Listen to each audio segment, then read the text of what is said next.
हमें भरोसा इस देश के संविधान पर है। ये इस देश की सबसे बड़ी ताकत है और हम इस संविधान पे आंच नहीं आने देंगे।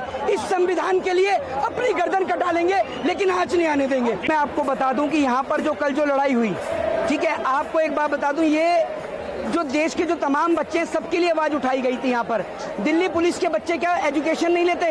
मैं पूछना चाहता हूँ। और बड़ी बात यह है कि जो सिविल ड्रेस में जो गुंडे आए थे, जिस बेरहमी के साथ उन्होंने बच्चों को मारने और पीटने का काम किया है, वो पूरे देश ने देखा है। और बड़ी बात यह है कि देश का कायर प्रधानमंत्री जिस तरीके से कल सदन छोड़ के भागा है, वो पूरे देश ने देखा है। हमारे देश की सरकार रातों रात दिल्ली पुलिस का कमिश्नर चेंज कर सकती है। क्या सरकार की औकात इतनी नहीं है कि शिक्षा मंत्री चेंज कर सके?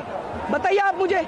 लेकिन शिक्षा मंत्री इसलिए चेंज नहीं हो रहा क्योंकि चाहे नीट का पेपर हो, चाहे एसएससी का पेपर हो, ये जितने भी पेपर देते हैं ये सब गरीब परिवार के बच्चे देते हैं। इनमें किसी भी एमएलए का बेटा, किसी भी एमपी का बेटा या किसी राजनेता का बेटा शामिल नहीं होता।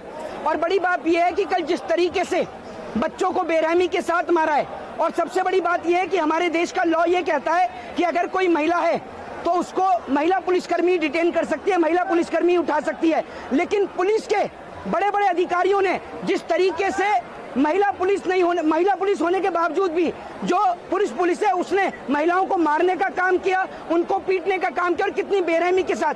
कई वीडियो ऐसी हैं जिनमें पुलिस वाले जो है वो महिलाओं को मारते हुए नजर आ रहे हैं। और देश की गोदी मीडिया जो ये कह रही है कि यहाँ पर पाकिस्तान से कनेक्शन दिखा रही है, तो ये याद रखिएगा, इस देश की आने वाली पीढ़ी और इस देश के अंदर आपके बच्चे भी एक दिन आपसे सवाल जरूर करेंगे।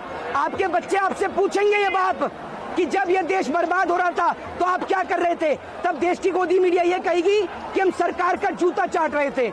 और मैं ये कहना चाहता हूँ कि भारत के अंदर से शब्द हटा देना चाहिए कि India is a democratic country.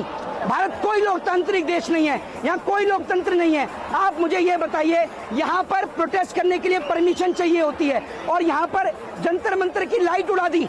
आप ये देखो ना, यहाँ जंतर मंतर की लाइट उड़ा दी और प्रोटेस्ट करने के लिए परमिशन चाहिए। और इससे बड़ा डेमोक्रेसी का हनन क्या होगा? बच्चों के ऊपर आप ये सोचिए, एक्सपायरी आंसू के स्टिमुलेंट लगे गए, छोटे-छोटे मासूम बच्चे जो सिर्फ अपने हक मांग रहे हैं। एक माँ यहीं खड़े होकर कल रो रही थी और वो ये कह रही थी कि मैंने अपना सब कुछ बेच के अपने बच्चे को एग्जाम की तैयारी कराई, मेरा बेटा आज डिप्रेशन में चला गया। जिस तरीके से दिल्ली पुलिस ने कल गुंडागर्दी की, उसमें सिविल ड्रेस में लोग थे, कुछ लोग आरोप लगा रहे कि वो पुलिस के लोग नहीं थे, आरएसएस और बीजेपी द्वारा भेजे गए थे, उसको आप कैसे देखते हैं? भाई साहब, वो पुलिस के लोग हो ही नहीं सकते, वो तो गुंडे और मवाली थे। और एक बात आप मुझे ये बताइए कि आपने उनको बैच क्यों नहीं दिए और आपने कैसे उनको सिविल ड्रेस में भेजा? हम कैसे पता लगाएंगे कि ये दिल्ली पुलिस का व्यक्ति है या कोई आम व्यक्ति है? आप मुझे ये बताइए ना। और अगर वो इंटेलिजेंस का था, आईबी का था, तो उसको क्या हक है कि वो बच्चों के ऊपर लाठी चार्ज करेगा? और लाठी चार्ज का मतलब क्या होता है? आप लाठी चार्ज कमर से नीचे करते हैं, आपने बच्चों के सर फाड़े हैं डायरेक्ट। कितनी बुरी तरीके से आपने बच्चों को मारा है, कल पूरे देश ने देखा है। और बड़ी बात यह है कि अगर आप ये सोचते हैं ना कि आवाज दब जाएगी, तो अब या तो हम लड़ेंगे या इस देश के खातिर मरेंगे। हम सिर्फ दो में से एक काम करेंगे, सीधी बात है। ये है कि आप लोग संसद भवन तक पहुंच जाते हैं, प्रधानमंत्री को छोड़कर जाना पड़ता वहां से, तो आप लोग ऐसा क्यों कर रहे हैं? ऐसा है, प्रधानमंत्री तो हमारा एक नंबर का डरपोक है, ये आप याद रखिए। देश के इतिहास का सबसे डरपोक प्रधानमंत्री है। जितनी पुलिस फोर्स यहाँ पर बच्चों को उठाने के लिए आई थी, कभी देखा है किसी रेपिस्ट के घर पर लगी हो? कुलदीप सिंह सेंगर बलात्कारी था, प्रज्वल रेमन्ना बलात्कारी था, कभी लेके गई पुलिस इतनी फोर्स लेके गए? अमित शाह तड़ीपार था, समझ रहे हैं? आज जो गृह मंत्री बन के बैठा है वो सबसे बड़ा गुंडा है भाई, वो गुंडा है। और गुंडों को ये पता होता है कि गुंडों का इस्तेमाल करना है। उसी ने आरएसएस वालों को भेजा है जो डंडे और लाठी मार रहे थे।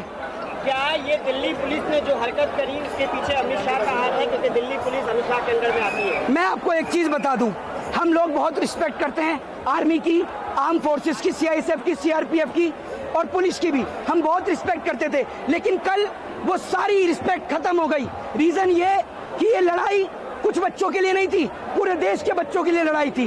दिल्ली पुलिस को, आर्मी को हमारा साथ देना चाहिए था। उन्हें कहना चाहिए था सरकार को कि हम बच्चों के ऊपर लाठी चार्ज नहीं करेंगे, लेकिन बेरहमी के साथ मारा उन्हें। शर्म आनी चाहिए पुलिस को भाई, शर्म। और डूब के मर जाना चाहिए। उनके बच्चे जब उनसे कल सवाल कर रहे होंगे तो क्या जवाब दिया होगा उन्होंने अपने बच्चों को, बताइए। बीजेपी आई शिक्षा पर वार करी, क्या ऐसा कारण शिक्षा पर वार करी बीजेपी? भाई ऐसा है, शिक्षा वो शेरनी का दूध है, जो पिएगा वो दहाड़ेगा। और अगर पढ़ेगा इंडिया तो भाजपा के अनपढ़ गवार जाहिलों से सवाल पूछेगा इंडिया, जिस सवाल का जवाब भाजपा के नेताओं के पास नहीं है। समझ रहे हैं आप? इसलिए ये चाहते हैं कि इस देश का युवा अनपढ़ रहे ताकि उससे कोई सवाल ना पूछ सके सरकार से। इनका कौन सा नेता पढ़ा लिखा है, आप मुझे बताइए। वो प्रधानमंत्री जिसको बेटी बचाओ बेटी पढ़ाओ नहीं बोलना आता, वो पढ़ा लिखा है? वो बिना टेलीप्रॉम्प्टर के बोल नहीं पाता। सबसे बड़ा जाहिल वो है। और जो देश को अपना परिवार बताता है, जो अपना परिवार था उसको छोड़ के आ गया, देश को परिवार बता रहा है। चित्रा त्रिपाठी एबीपी की पत्रकार है, वो कह रही है कि ये छात्र नहीं गुंडे हैं, ये लोग नेपाल और बांग्लादेश जैसा हाल करना चाहते हैं। हाँ, ये तो सारे छात्र जो हैं गुंडे हैं। वो अमित शाह का बेटा देशभक्त है ना? अमित शाह का बेटा देशभक्त है और इनकी औलादे देशभक्त हैं। ये सरकार का जूता चाट रहे हैं, सरकार के तलवे चाट रहे हैं। और वो वहाँ पर प्रधानमंत्री टॉफी दिखाते हैं तो यहाँ टॉफी का प्रचार करते हैं, भेलपुरी खाते हैं तो भेलपुरी का प्रचार करते हैं। जितना बरेली के बाजार का झुमका नहीं गिरा ना, उससे ज्यादा मीडिया का स्तर गिर गया है। पत्रकारों की मॉब लिंचिंग करने की कोशिश की गई, पत्रकारों की मॉब लिंचिंग करने की कोशिश की गई। कौन से पत्रकार की मॉब लिंचिंग हुई है, जरा बताइए। रूबिका लियाकत कह रही है। रूबिका लियाकत यहाँ आई थी रिपोर्टिंग करने। वो तो जब उनके डैडी जाते हैं ना विदेश में, वहाँ कवरेज देती हैं। यहाँ थोड़ी आई। कहाँ है, कौन सा आया? अंजना ओम कश्यप आई, यहाँ रूबिका लियाकत आई। ये वो लोग हैं जो विदेश में जाके रिपोर्टिंग कर सकते हैं, लेकिन इंडिया में नहीं आएंगे। पापा की सरकार है ना, पापा। अब ट्रेडिंग का व्यू बदलेगा।